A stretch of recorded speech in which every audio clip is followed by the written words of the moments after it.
Good day. Hello, everyone. Thank you for joining us today for another episode of Rock and Roll Confessional. It's so nice to have everybody with us, including you, Rita Wild. Hey, Guns N' Roses, we all know them. We kind of grew up with them. They were formed on the Los Angeles legendary Sunset Strip in 1985. They quickly rose from the gritty club scene to become one of the biggest acts in rock music, achieving massive commercial success and becoming a top live draw in under 3 years. Along the way, their meteoric rise was matched by no shortage of controversy, internal conflict, and headline-making moments. In Guns N' Roses at 40, acclaimed rock historian and author Martin Popoff explores 40 pivotal moments that shaped the band's legacy, from their formation and breakout success to major tours, iconic releases, creative partnerships, internal struggles, and everything in between. Today, we're thrilled to be speaking with Martin Popoff about his new book.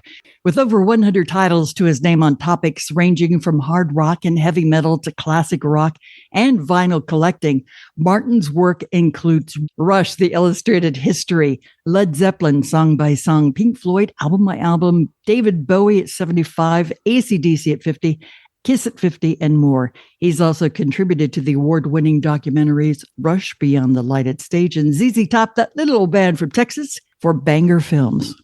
Yep, so let's do it, ladies and gentlemen, with our interview. Here we go with Martin Popoff.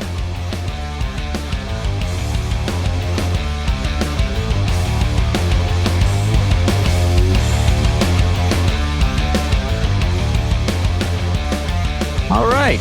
It's a real pleasure to speak with you. Thank you for taking your time. Nice. Thank you guys for being interested. Oh, yes, we're always interested in rock and roll. You've written over like 130 books and you've done all these album reviews. So you're the perfect person to write this book called Guns N' Roses at 40. It's a beautiful new book. I don't know if you've seen this or not, but you know, the photography. I just got mine like last week, actually. A lot of people have had it before I've had it. So that's great. Well, congratulations on this and on all your other successes. I'm sure we'll be talking with you, whatever your next project is, because it's always in the rock and roll realm. But let's concentrate on Guns N' Roses. In reading your book, Guns N' Roses at 40, and going through it, I pondered this question, okay? And you're going to be our expert here on Guns N' Roses. I find it surprising that they actually made the recording for Appetite for Destruction. I don't know if it's more amazing that the band actually got together or that the band is actually still together 40 years later. Exactly. Yeah, I in fact just did a kind of whimsical episode for our YouTube channel, The Contrarians, where I what did we call it? Something about the top 10 most sensible answers for how many Guns N' Roses albums there are, right? Because they've got this weird catalog of super long albums and two smushed together and a covers album and an EP that starts as an EP and it's faux live and all this, and then it expands to something that's not quite full length of an album, but it is amazing they got it together. And something a lot of people don't realize also, or kind of it doesn't, cotton on so much, is that Appetite for Destruction album is really long. It's like 53 minutes or something. Like it's, to put on vinyl, it's because I remember getting AC/DC's live album from, If You Want Blood. Right. And thinking it sounded a little thin when I got it, and it's because it's a really long album. And then Dokken had a really long album with Back for the Attack, right? So yeah, that's the thing about it. I think that helps it to be such a massive, successful album that it is, because there was a lot to choose from on it. But it is amazing they got anything done, and then obviously they proved it by taking so long to follow it up, right? And it's amazing that I'm just blown away. The one thing that really stuck out was when they got their advance for signing to Geffen, and they all went out. They took $75,000 or something, and all blew it on heroin. And I just was like, God, I can't imagine, like how they have I really kept thinking we should title this book like "Why Are They Alive?" Yeah, I know. It's true. And everybody was guilty, right? And everybody probably almost died a few times over. But hopefully some of that stuff's exaggerated, and then you learn over time. You learn how to behave over time. But I think now, these guys, now being as old as they are, they also learn that the body has way more limitations and can't process any of this stuff.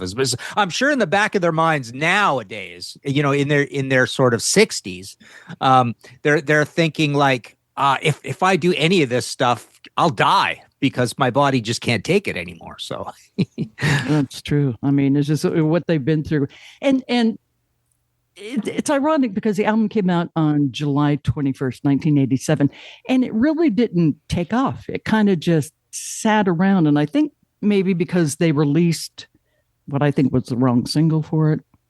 But it was interesting. Plus, at that time, the LA street scene was really different. I mean, it was like all the spotlight was on, Sunset Strip. You had, like Motley Crue and Rat and Quiet Riot and all these other bands. Yeah. Wasn't grunge still wasn't that starting to percolate, or not yet? Not yet. Not really yet. Yeah, grunge kind of really picks up around 88, 89. You get albums from Soundgarden and you get Bleach in 89. And then the big albums are September 91. That's kind of when you've got Nirvana's Nevermind. Everything, the debut from Alice in Chains and Pearl Jam are both into the 90s. So yeah, it does take a while. But yeah, I totally agree. I mean, it sat around for a little bit, but not that long. I mean, there was a lot of buzz on this band. And it comes out at the perfect time during the hair metal thing. And like I say in here, I don't pull punches on certain attitudes that I've always had my whole life, and I've always thought, I think people give Guns N' Roses too much credit in saying that they completely blew up hair metal and changed the whole course of rock, and they were geniuses what they did. To me, when that record came out, it was a hair metal album. And it was just a slightly better one, and it was a slightly sleazier and dirtier one. And I always have this, I use these phrases I somewhat coined, I suppose, called dirty hair metal. It's analogous to bluesy hair metal, because after Guns N' Roses, everybody got dirtier and everybody got bluesier at the same time, kind of thing. They all kind of went even more back to their Aerosmith, so to speak, right? Yeah. So yeah, to me, it wasn't exactly, that revolutionary an album or sound or anything like that. It was just like a really good hair metal album. It was also interesting, I think, because of who they were trying to get them to produce the record. That went through a couple of revelations, like I read in your book, Paul Stanley was considered to be a producer. Spencer Proffer, I guess he did the Quiet Riot one, and that was like a big hit. Annie Charlton, right? Yeah, and the guitarist from Nazareth, right? Nazareth, yeah. Right, and then Mike Link, and it was like, that makes, well, he had done Triumph, right? I guess it's some Triumph records, but maybe he was just the perfect one to be there, to like rally them in and get them to do something, because there were like a couple of people around that time that were like Tom Zutat, who else? Gary Gersh, John Collender, all these guys were trying to like, hey, you got to sober up. You got to do something, right? And it was just to this extreme. Whatever Guns N' Roses, I mean, they made their mark with that album, and it's a great record. I mean, it stands a time like against like AC/DC, Back in Black, because you had like really 4 major rock songs on there, And what really surprised me too in reading this book was that November Rain was originally supposed to be on Appetite for Destruction. That would have just blown it over the top, I think. Well, and it also would have had to kick off 3 songs, right? To get it on there, because it's already so long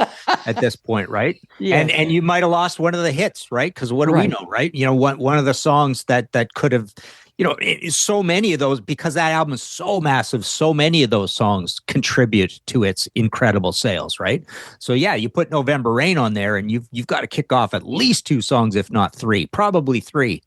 And one of them could have been one of those big songs. So then they could have saved it for 4 years later and put it on user one or two. Yeah.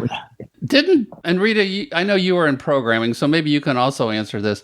But didn't they kind of go through the Van Halen syndrome, which is, what is this music? Like when Van Halen came out, programmers couldn't tell if it was punk or if it was rock or if it was what it was. And I kind of thought that Guns N' Roses had gone through the same thing, where the programmers or the music directors couldn't quite tell where it fit into everything in our stations.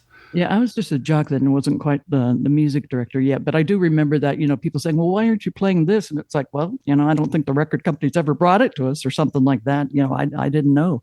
But, I know people that were talking about it. And then all of a sudden, I think it was a time of like pirate radio, and KNEC was doing great. And then KLOS, and at 87...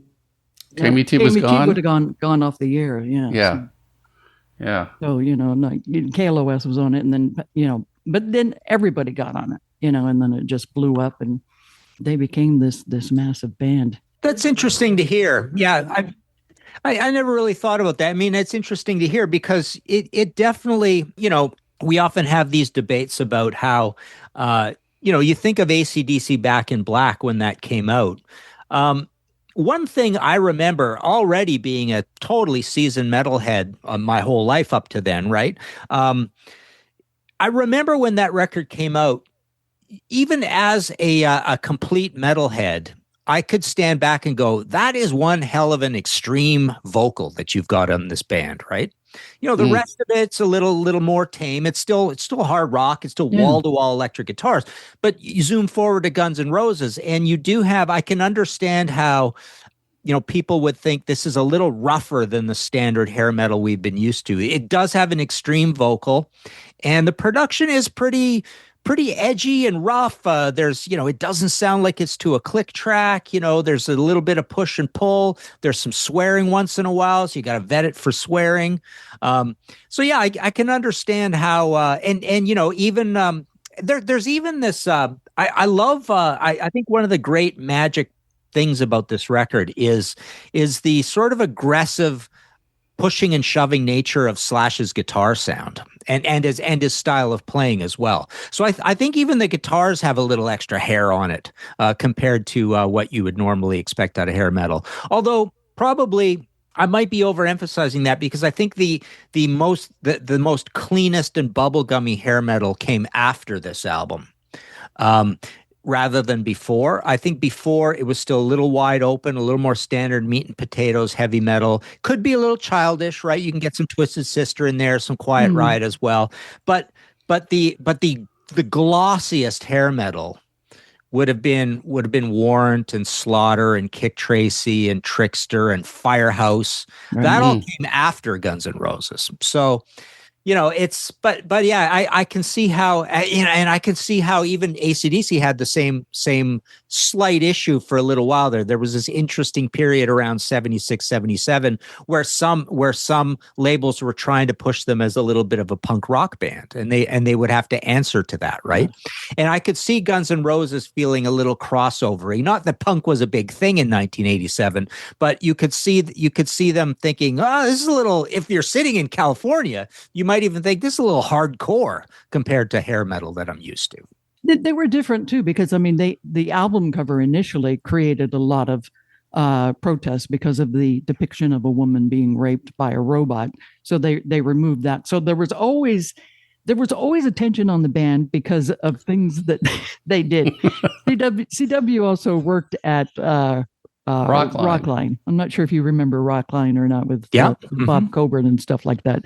But CW, you had some interesting times. No, it was the interview when Duff and Slash, and all of a sudden in the middle of the interview, kind of hear the hurling of one of them, and wow. It just reminds me, all they were was bad press. All they got was bad press, but guess what? Bad press is good press. So, it just like, I just constantly remember like, trying to go to the show at the Forum, and, I'm like, I'm not going to go because I don't think they're going to show up. And it wasn't until 1 a.m. or something before Axl finally gets himself to the stage. And it was that constant negativity. But, I guess people put up with it or now turn around and laugh at it or whatever. And here we are with a successful band that's now got their shit together for the most part. Yeah, it's a good point. I mean, obviously that blueprint comes from Motley Crue more than anything, right? Motley Crue had just perfectly fine, exactly the same situation starting back in 1981, pretty much leading all the way up through this. By this point, they've got, what have they got? Three albums? I don't know. I can't remember when Girls, Girls, Girls comes out, but it's I think it's an 87 album. It's either just before this or after this. But yeah, they've gone through most of the same cycle already that Guns N' Roses is about to go through for the next 5 or 6 years. I found it interesting in your book that something I didn't know was that Slash was with Nikki Sixx the night that Nikki Sixx overdosed. That was like that. Wow, that was something I didn't know before. I was like, okay. And I've seen some people debating that, saying that it's a little bit of a trope or a meme that there's still a little bit of mystery who was there and who wasn't, kind of thing, right? For some reason, I just saw someone talking about that the other day. Maybe nobody knows. Yeah. I mean, let's admit, maybe Nikki. There was a lot of drugs going on, and that was like one of the main problems. I mean, seeing the band several times, but those infamous shows of the Rolling Stones at the Coliseum, 4 of them, where they opened up for the Rolling Stones, and it was like, oh my God, what kind of fucking circus is going to happen tonight? Yeah. where Slash kind of like apologizes on stage, and Axl says, Axl didn't show up. Didn't they have to go get a police escort, find him somewhere? There were just so many things. I mean, we literally we had a couple of jocks on the station that would just say, fun off things about Axl, like Axl did the backup vocal on "I Will Not Go Quietly" with Don Henley, and one of the jocks said, he will not go quietly and he will not be on time. Right. and then somebody got a cease and desist, from the record company, just don't say that. That's like, Yeah, I guess we can't really excuse Axl for any of that stuff. But one thing that I will excuse him for is I learned throughout the course of doing this and doing, reading all up on the various things to put these highlights and stuff together, that I really do feel that guy loves art. He's a real lover of getting everything right, and that's why things take so long and we don't get much out of him, because it's got to be perfect. He really does care about making great art, and he's one of these guys, I guess, as it turns out over the years, he's one of these guys where the process is possibly more important to him than having seeing it come out, right? So on the one hand, we think he's got this massive ego, but on the other hand, he doesn't seem to care if the stuff eventually emerges. And the other cool thing that I like about him is that he will work with so many different people. We think of him as a recluse, but he's there interacting with people all the time, and so much of what he does doesn't come out, right? So he really does care about being a creative person. He's a perfectionist, yeah. And I think I think Chinese Democracy is a great album. It's people put it down because it took so long, and then it comes out and it's super long, and then it doesn't sound like old Guns N' Roses and all that stuff. But yeah, I just got the feeling over time that this is a guy that actually really is an artist. Yeah, he is, but whatever his issues were, or are, but I mean, they've grown up, and I'm sure they've had, counseling and stuff like that. And you're right. Axl is, there used to be a thing, a lot of us would used to say Axl as announcing him as Axl. Yeah. Because, he could be a dick sometimes. I mean, to be, like in certain things, and, he didn't do a lot of interviews, and he was a perfectionist, but he's brilliant. on several things. Like anybody who could write November Rain, excuse me, that's just one of the most beautiful songs ever. And you know, it was like, I think everything with the band, like you mentioned Slash, great guitarist. You know, that whole band, Izzy, Steven Adler, Duff McKagan, and what's with them now is, you know, just the three of them, Duff and Slash and Axl. And I don't even know who else is in the band. And I talked with one of my friends who saw one of the most recent shows, and he said, you know, at least they're on time now. And Axl's voice is a little bit strained, a little bit sometimes, you know, in the live shows, but at least they get on time and they leave. And you know, we've learned over time that Izzy also is an incredible artist because he just got out of the spotlight and kept being prolific. We know Duff comes from that great punk rock past. He's a massive musicologist. When he's not doing Guns, he's staying active and putting together projects. He doesn't care how small or obscure they are or big they are or whatever. He's been on lots of records, right, over time. So we know those two guys are complete creatives as well.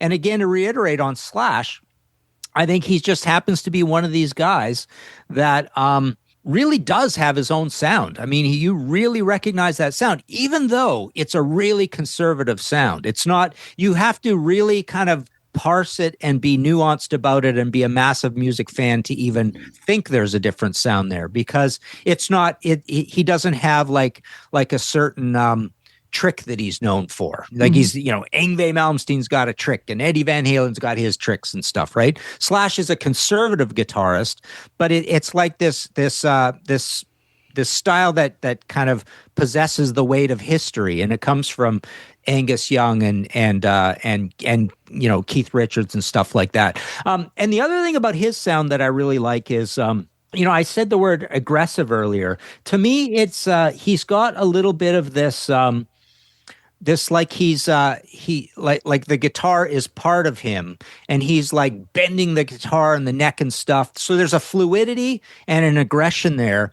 And guys before him that I think have a little bit of this spirit in them. From the melodic point of view, I'd say Buck Dharma. And from this fused with a guitar point of view, I'd say Ted Nugent.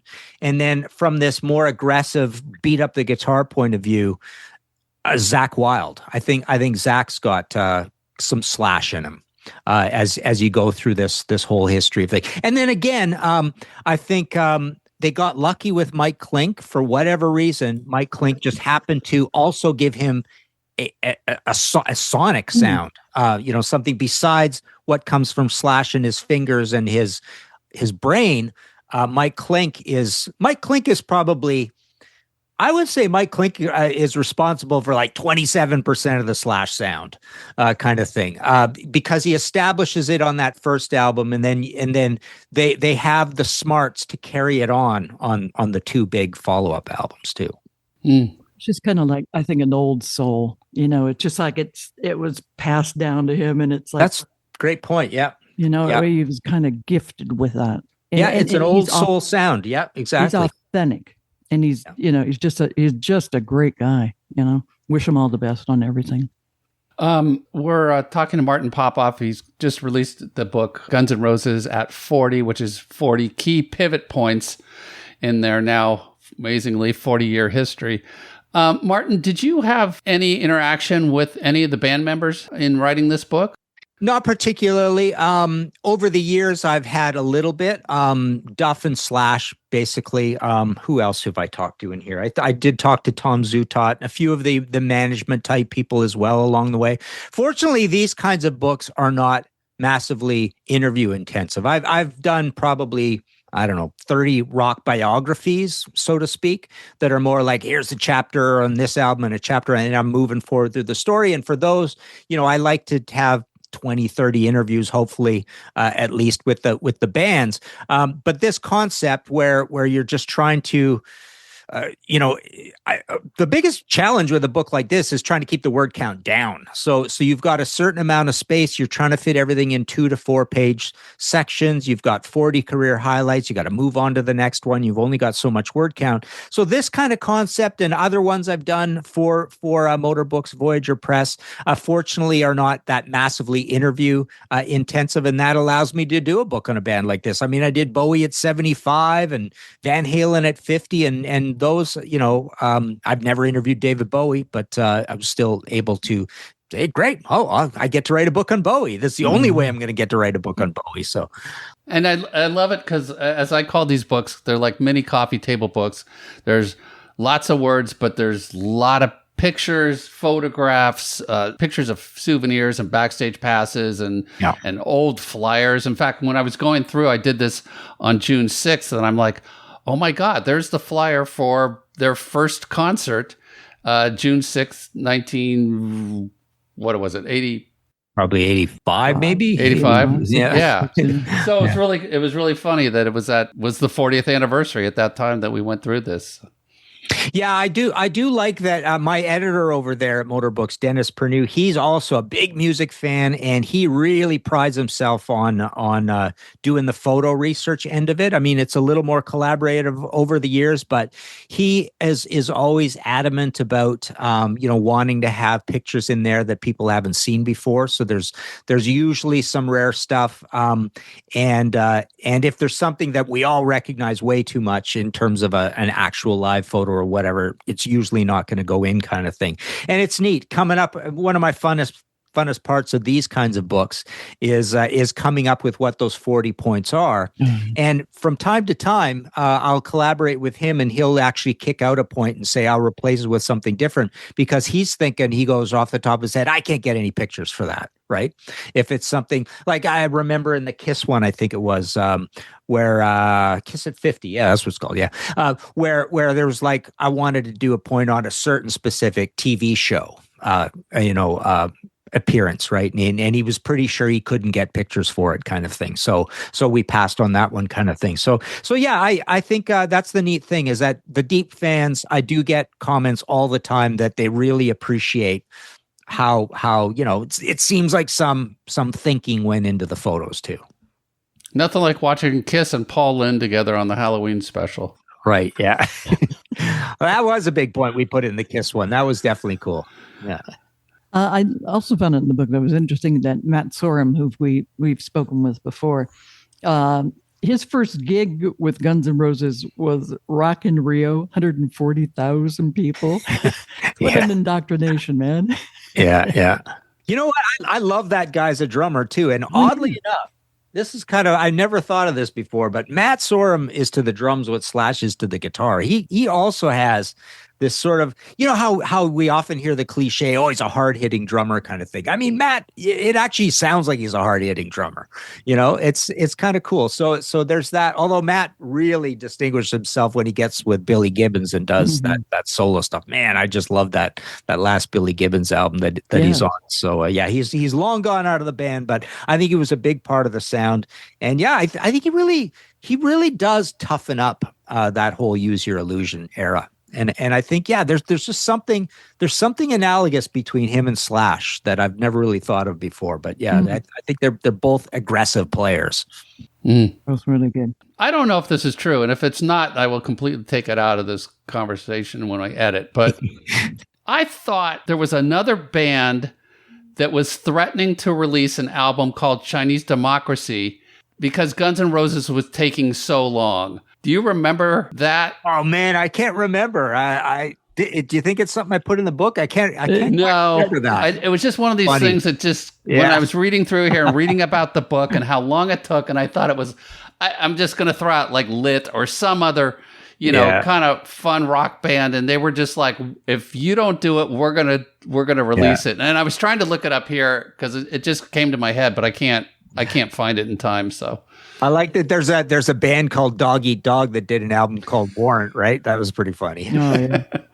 But yeah, even with Chinese Democracy, I mean, didn't he record that and then completely erase it, re-record it again? Yeah. It just goes on and on and on, and so much stuff over the years and the different people and everything. But it comes out, and that was part of my silly contrarians YouTube episode. It's like I had 10 answers for how many albums there are, right? And the most cynical Guns N' Roses hating answer is they have one, right? Appetite for Destruction, everything else sucks, right?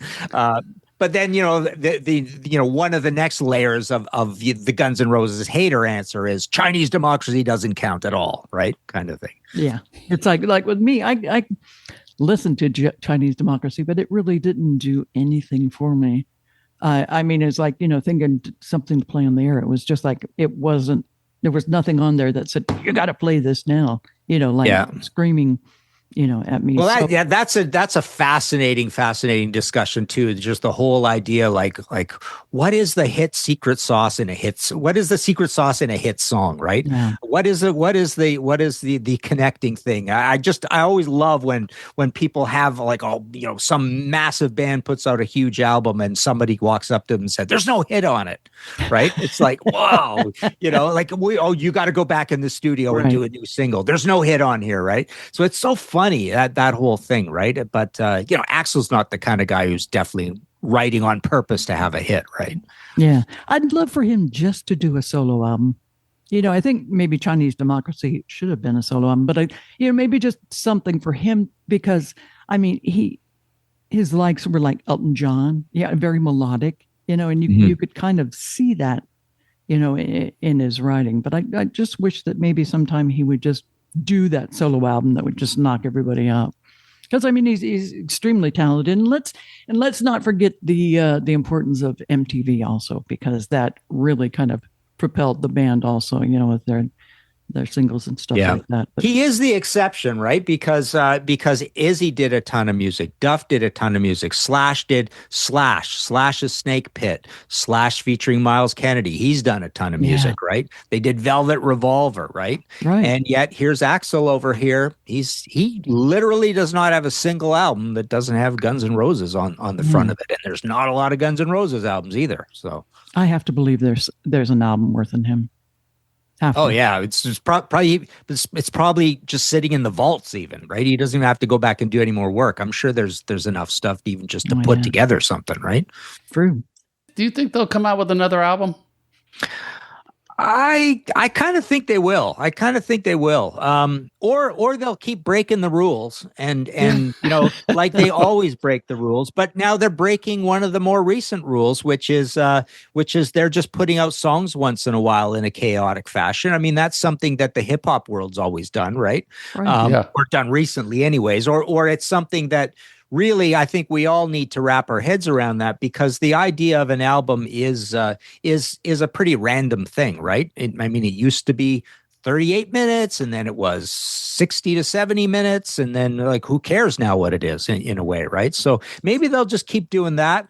But yeah, there's got to be some.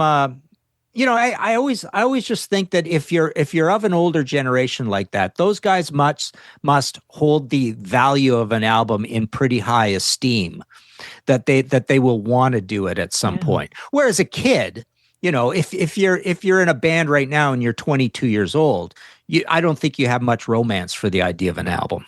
But you also don't need it, right? I mean, like you said, you can release a single song.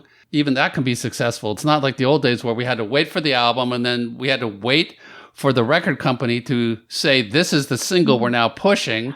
Yeah. And, and now it's just completely random. Yeah. You've written over 130 books. Who are some of your favorite artists?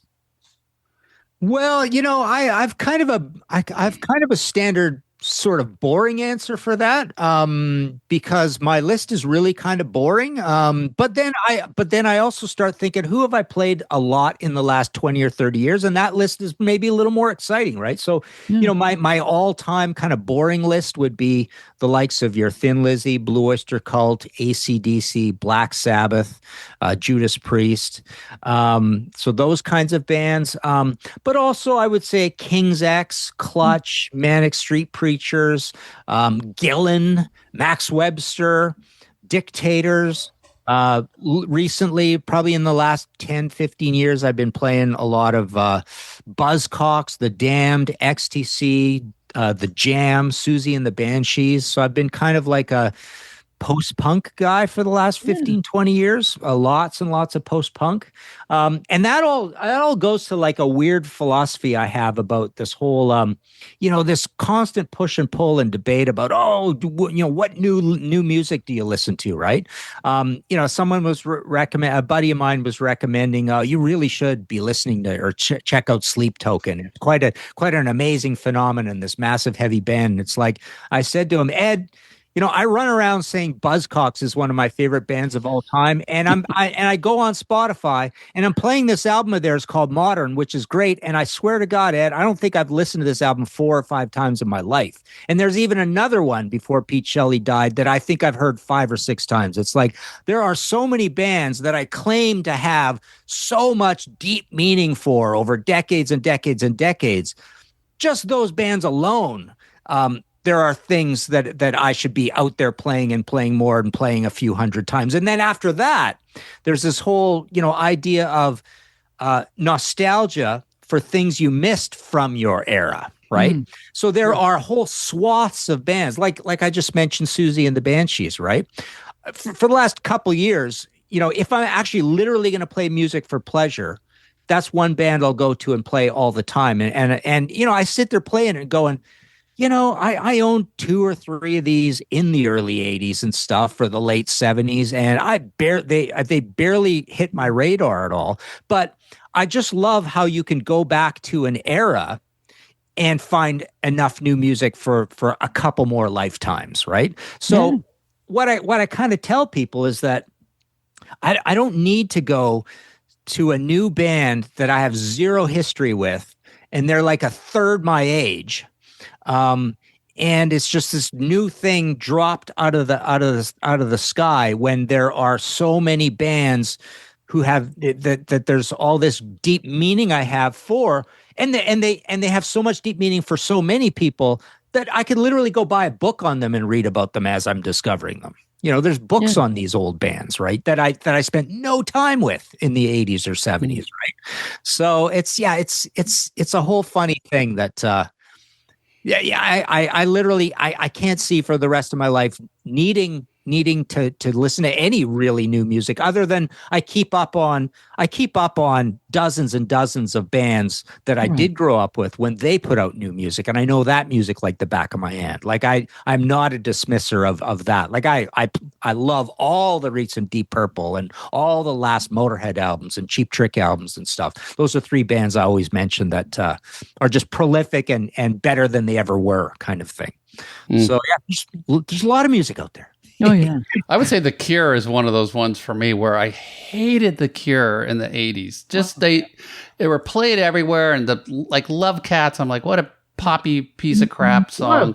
And now I've kind of just discovered like the other tracks. And I'm like, wow, there's some really good stuff in here that, and it's kind of nice to rediscover bands and then all of a sudden start appreciating them, from, I hate to say it, 40 years ago. Exactly. Yeah.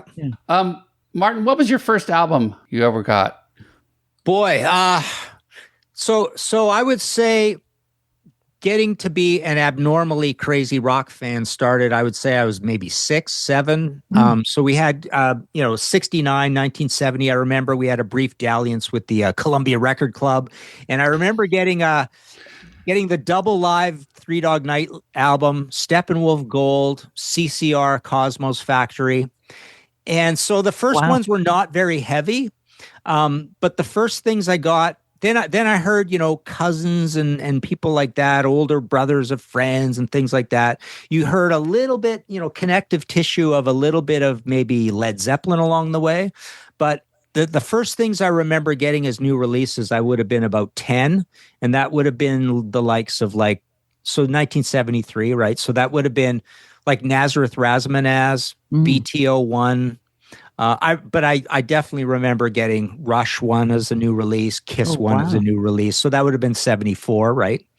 But the funny thing is, when I go back to those weird those first random rock records I got into, what I realize is Three Dog Night looked like a heavy metal band, and John Fogerty sang like a heavy metal singer, and Steppenwolf looked like a heavy metal band, and they had a heavy metal singer, and then nothing else was heavy about them. I remember also Iron Butterfly, In-A-Gadda-Da-Vida, hearing that at 6 or 7 years old, right? And thinking that sounds really evil, right?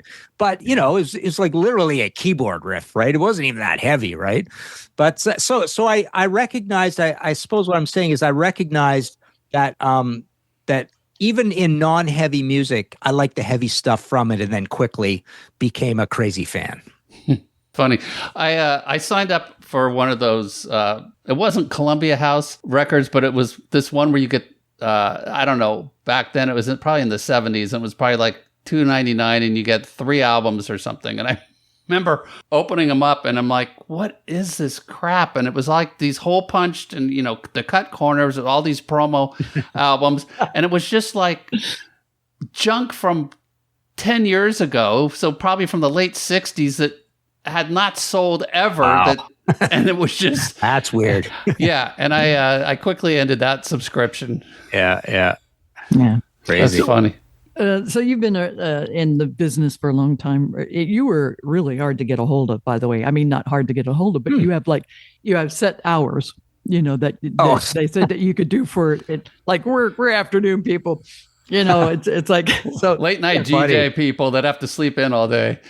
I'm very flexible, but I must have once said, can you make that earlier, right? I mean, don't exaggerate, right? I mean, I will do this anytime. It wasn't you. I think it was your person. You bring a good point though, because in later years I've decided what I tell people is, please, let's do things in the morning because my IQ drops 10 points, 10 points an hour starting at noon. Like I can't do anything after 12 noon. So if you said you wanted to do this at 7 a.m. Eastern, it's like, okay, that's fine. I've already been up for an hour. I've had my coffee. I've had my breakfast. I'm ready to roll. Yeah. You're in Toronto, right? Yes. Oh, I love Toronto. So where are both of you? We're in Long Beach. South of LA, about 20 minutes. So you in Canada enjoy your day. Absolutely. Yeah. Thank you, Martin. Good luck with the book. It comes out, is it? It's right about now. Yep. Yeah. Okay. I never really know these things because I'm just dying to get my copies because I a good chunk of my income is being a mail order guy of my own books, right? So it's like when I get them is when it matters, sort of thing. And this actually, like I say, a lot of people had physical copies before I ever saw it, so it's good to see it finally out. So. Yeah. And what are you working on next? Let's see. I also had a massive Iron Maiden book come out. This one behind me here in the box here. It's 666 pages. That just came out a couple weeks ago. Wow. And then we've got a big, huge Dio one coming out as well through that publisher, Schiffer Publishing. And then I've got my biggest book ever coming out also through Schiffer Publishing, which is an over 700-page book just called 7 Decades of Deep Purple. Wow. And I've got a couple more for Quarto coming out that I don't think I can announce because I don't think they've announced them yet. Okay. And I've got, through my UK publisher, I've got updated, expanded versions of 5 of my books we're working on right now, which are my old Max Webster book, my old Whitesnake book, my old Merciful Fate book, Accept, and my old Scorpions book. And they're even published, or some of those books, not what you just listed, but some of your books are even published in different languages, correct? Oh, yeah. This, I don't know if you could see it. Hang on. Yeah. So this entire... all the way down to there and some below, that's all foreign language books. Oh my God. So that'd be about, he's probably showing about 40, 50 books in there that are just in a foreign language. Yeah, I'd say, what I would say is it's probably 30 different titles for a total of maybe, I would say 70 different. Wow. Good for you. Yeah. Good for you. Thanks. Keep the metal alive. The dad rock. It's not metal anymore. Metal's moved way on past my years. Metal today, I can barely process it with my old mind. It's you need a young TikTok, short attention span mind to process today's metal. It is extreme. It is progressive as hell. It's death metal. It's oh my God. Today's metal is a whole nother world. which That's I don't know great. if I want to go to. Yeah. My age now. Maybe I already, saw Iron Maiden too many times in, Yeah. the Scorpions and Yeah. AC/DC with Hell's Bells and the bell standing right next to Yeah. that. No, the cannons. The cannons. Yeah. For those the about the cannons. rock, and then they blow those cannons, and it just like shoots you out of your seat. It's funny, guys. How many times I've said I can't believe metal could ever get any heavier than this. I've probably said that 4 times over the last 30, 40 years, and it keeps getting heavier. Yeah. Well, good. So thank you again, Martin, and good luck with the book. Appreciate it, and look forward to seeing your other work in the near future. All right, we'll keep in touch. It was a lot of fun. Thank you. Okay, Great. Thank you so much. Appreciate it. See you later. Bye now. Well, I enjoy talking with him. Yeah. No, the guy is brilliant, and he remembers everything, which is what I appreciate, because I don't remember things. Like, I have to be triggered to remember stuff. He can just pull it out of his ass, which is really, to me, amazing. So yeah, absolutely. Yeah, good times. And I wanted to mention that in the interview I talked about the band, about Chinese democracy, I did find out that it did happen, and it was the Offspring that was threatening to name their album Chinese Democracy. So just in case you were wondering, it is true. We just couldn't clarify it during the interview. Thank you, CW. That's been bothering me for a couple of days now. So I know. Thank you for I apologize, Rita Ryle. Guns N' Roses at 40 has just been released. You can order it at your local bookstore or music store. Or if you want an autographed copy, you can order directly at Martin's website, martinpopoff.com. And a special thanks to Steve Roth for coordinating the early morning interview. It was very early for poor Rita Wild. And for you, but I was awake the whole day. I didn't go to sleep. I didn't take a nap. No napping? It was like bizarre. Okay. I should do that more often now. Martin has tons of books. Most of them are on sale on the website, or you can get most of them at Amazon. You can check out Martin's YouTube channel, The Contrarians. And if you want to hear the interview regarding Slash barfing on Rockline, check out our show with Mark Felsat, who at the time was the producer of Rockline. He tells a great story. And plus, don't miss one of our previous episodes with Matt Sorum, who was GNR's drummer for over 7 years. Check out our show notes. It's our website. It's rockandrollconfessional.rocks, and you can find things talked about in today's show, including links to Martin's autographed books, some pictures of the Guns N' Roses at 40 book, and some of Martin's other projects, along with some nice archival Guns N' Roses videos. Please support the podcast by subscribing wherever you can, writing a review, follow and comment on Instagram and Facebook, and sharing our post with your friends.